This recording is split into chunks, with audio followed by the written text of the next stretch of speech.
kan yang proses yang komponen-komponen hyaluronan, kit ligan, c-kit, BMP15 itu beradanya di dalam sel granulosa dari ovarium, untuk secara langsung itu sepertinya sulit, Dok, karena dia harus masuk melalui di hampir semua penelitian yang ada, dia harus melalui mengaktifasi dari nuklear fakta kappa B terlebih dahulu.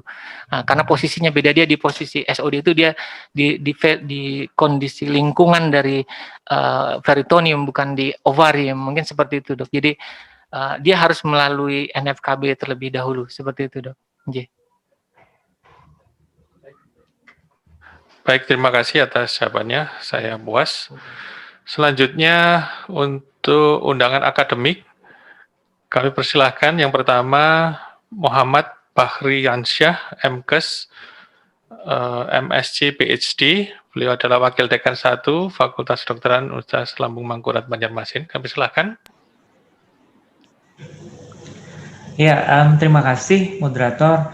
Pertama, Dr. Sauki, saya masih masih merinding nih karena Dr. Sauki adalah adik kelas saya sebenarnya sekitar 4 tahun kalau saya tidak salah di bawah saya, termasuk orang yang sangat menonjol di angkatannya dengan prestasi akademik.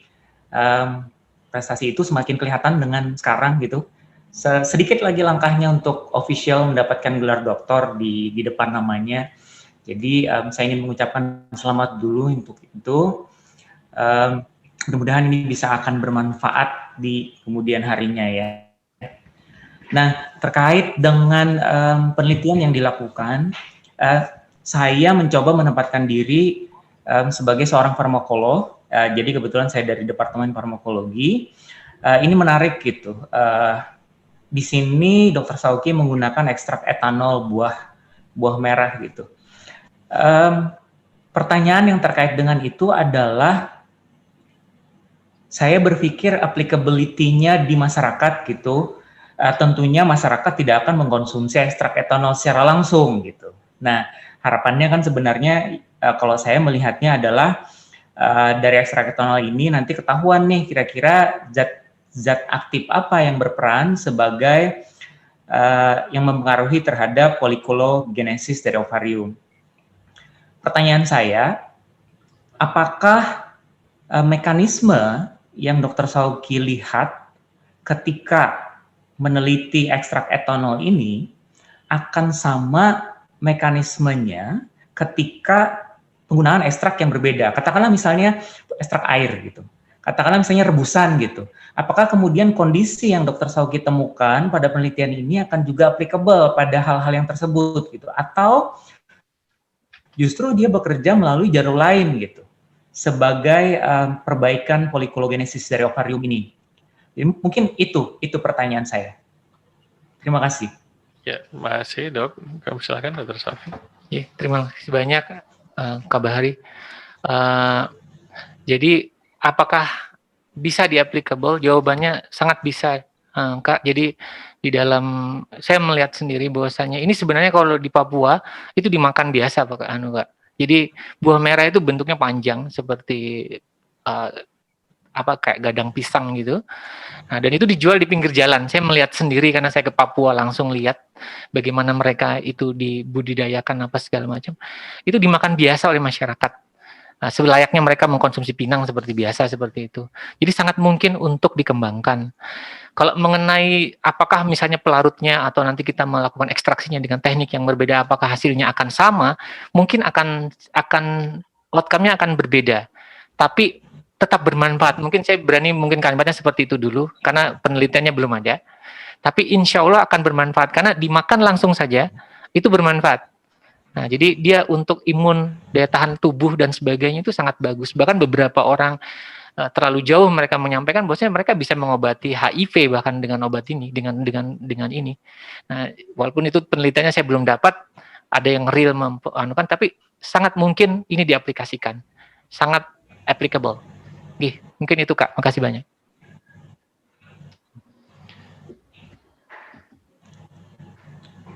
Boleh saya lanjutkan atau waktunya cukup atau gimana ini? Ya, silakan satu pertanyaan lagi. Oke, masih terkait dengan yang tadi, mungkin Dr. Sauki pernah menemukan misalnya literatur ketika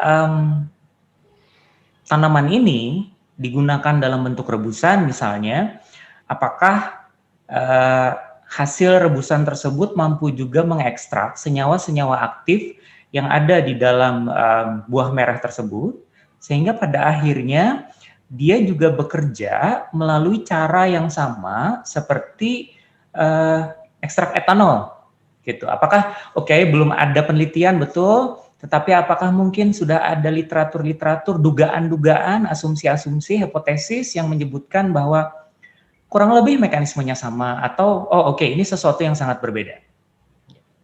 Makasih, silakan.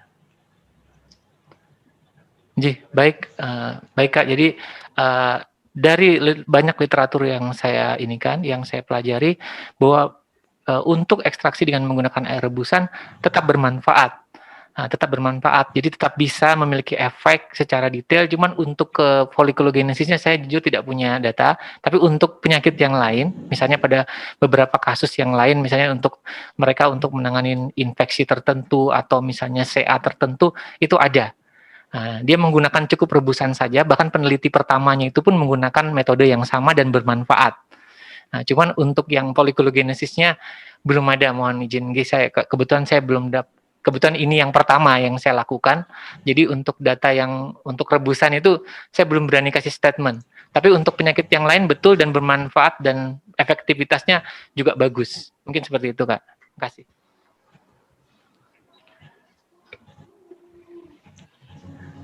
Ya, oke. Baik. Terima kasih. Ya, terima kasih Bapak Muhammad Bakhriansyah, PhD. Selanjutnya yang kedua dari undangan akademik, kami silakan Cici Komariah, dokter spesialis mata.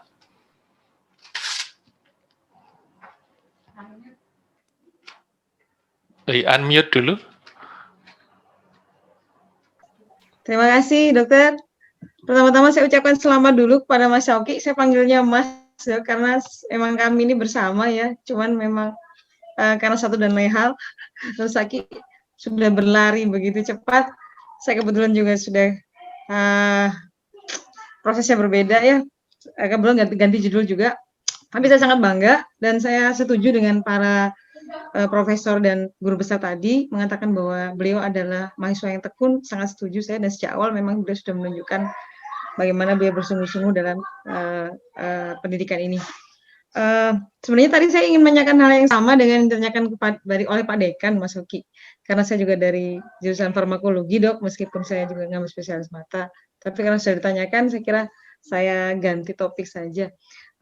Singkat saja, Mas Hoki, ini saya ingin menanyakan kira-kira ini untuk endometriosis yang stadium berapa ya, Mas? Itu kira-kira nanti kalau ini kan, kalau kita lihat ada 4 stadium ya.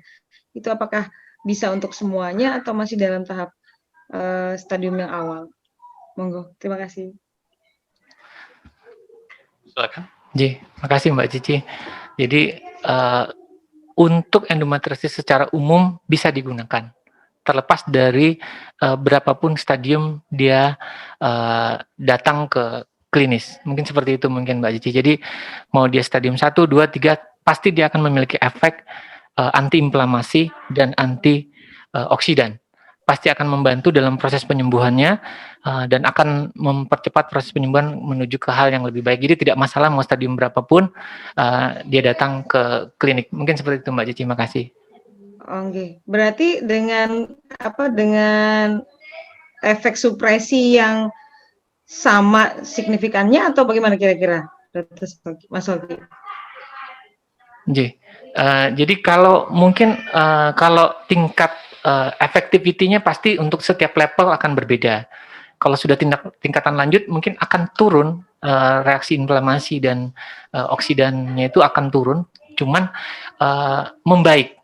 Seberapa membaiknya mungkin tidak akan sama, misalnya kondisi dengan stage 4 dengan datang dengan stage 1, pasti stage 1 akan jauh lebih perbaikannya akan lebih optimal. Karena itu kan sebenarnya ini adalah penyakit kronik, bukan penyakit akut.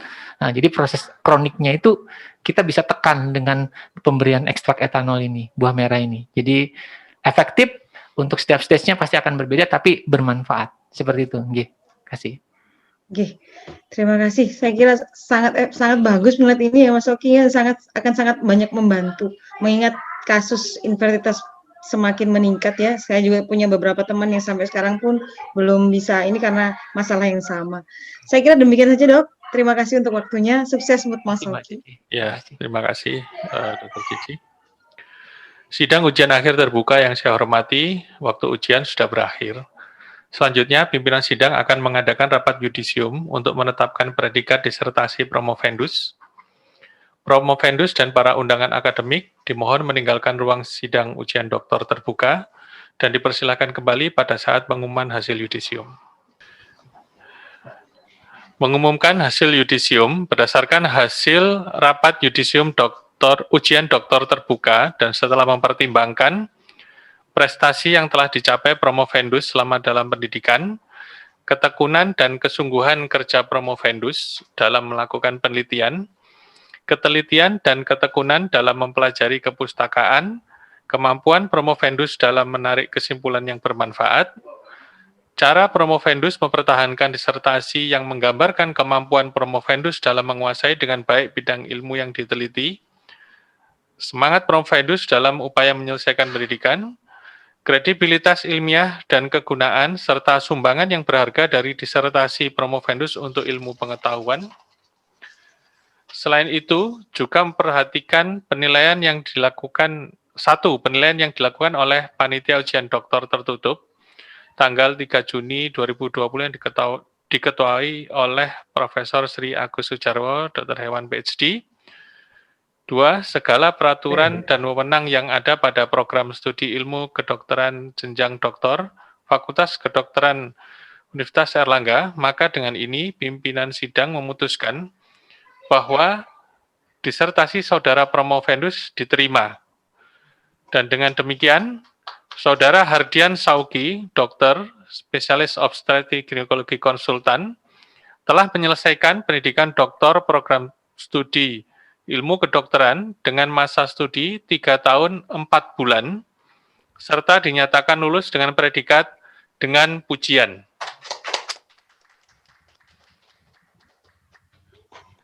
Kepadanya diberikan hak untuk memakai gelar doktor dengan hak dan kewajiban serta kehormatan yang menurut hukum melekat pada gelar itu.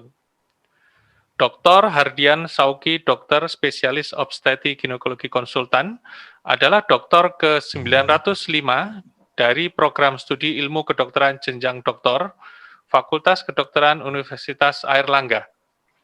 Dengan demikian, rapat sidang ujian terbuka selesai. Dipersilahkan kepada promovendus untuk menyampaikan pesan dan kesan. Baik, Assalamualaikum warahmatullahi wabarakatuh.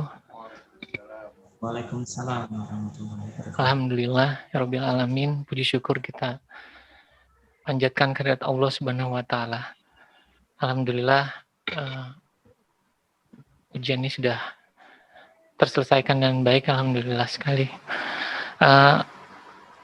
Pertama saya ucapkan banyak terima kasih kepada promotor saya, sekaligus dekan, sekaligus kalau boleh saya anggap seperti ayah saya sendiri, Prof. Terima kasih, Prof, sudah banyak membimbing saya. Menurut saya, Prof itu adalah tauladan yang baik, mungkin tidak hanya buat saya, tapi untuk seluruh objin di Indonesia. Untuk Prof Wiji, terima kasih banyak.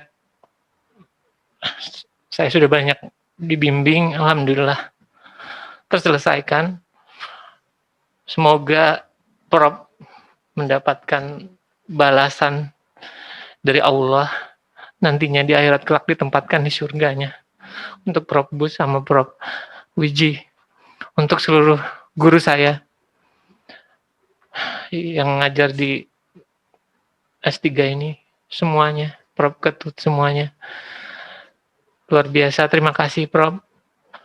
Banyak hal yang bisa saya petik di sini. Mudahan saya menjadi orang yang lebih baik. Kemudian seluruh penyangga yang saya anggap juga sebagai ayah, Prof Soehartono, Prof, makasih untuk semuanya yang bikin saya kuat hingga saat ini. Alhamdulillah, terselesaikan. Berat, apalagi ditambah dengan pandemi, apalagi saya tinggal di tempat yang jauh.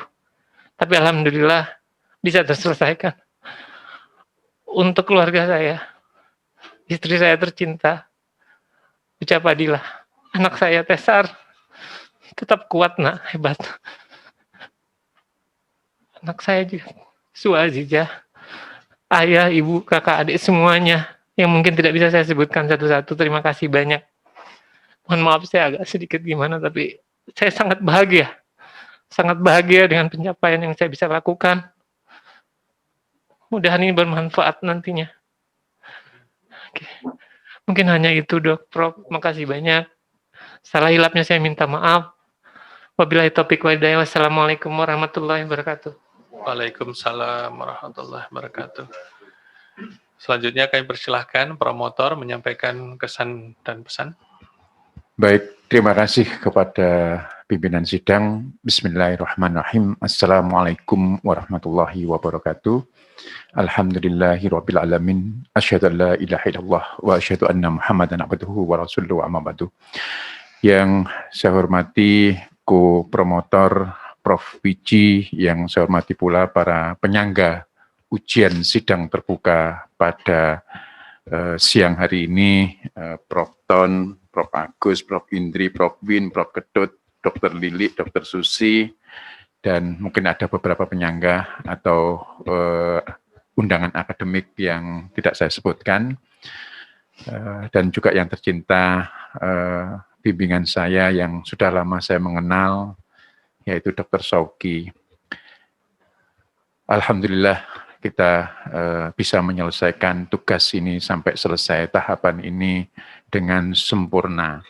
Kenapa sempurna? Semuanya juga lancar, semua sanggahan-sanggahan pertanyaan sudah dijawab dengan baik, dan IP-nya pun sempurna, bulat angka 4. Jadi ya, ini sesuatu yang luar biasa yang ya kadang-kadang tidak semua peserta dari anak didik S3 ini mendapatkan langsung utuh 4, pasti ada koma-komanya 3,8, 3,9 begitu. Tapi alhamdulillah Dr. Shauki sudah bisa menyelesaikan dengan baik dengan waktu yang cukup tepat 3,4 bulan, dan ini layak disandang oleh Dr. Shauki karena memang Dr. Shauki sudah melakukan dengan sungguh-sungguh, dengan semangat yang terus-menerus, dan tidak jarang harus terbang dari Banjarmasin ke Surabaya untuk konsultasi, untuk minta tanda tangan dan sebagainya.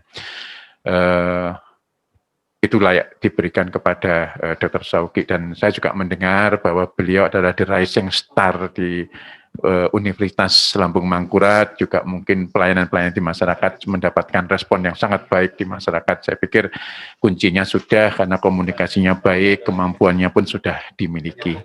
Sekali lagi selamat kepada Dr. Shauki, selamat kepada keluarga, istri, dan anak-anak yang mungkin selama ini banyak sering ditinggalkan untuk menyelesaikan tugas-tugas ini. Mudah-mudahan ini menjadikan contoh bagi anak-anak untuk bisa lebih dari sang ayahnya. Saya pikir itu yang bisa saya sampaikan. Saya juga sebenarnya ikut terharu juga ini. Jadi layak untuk kepada Dr. Shauki. Dan saya juga minta maaf, mungkin selama ini juga ada waktu-waktu yang mungkin harus Dr. Shauki nunggu dan sebagainya, tapi saya pikir itu adalah karena banyak beberapa tugas yang bebarengan. Lebih kurang mohon maaf, terima kasih kepada semua yang telah mengantar Dr. Shauki pada jenjang dan pada prestasi ini. Lebih kurang mohon maaf, akhir kalam, wassalamualaikum warahmatullahi wabarakatuh.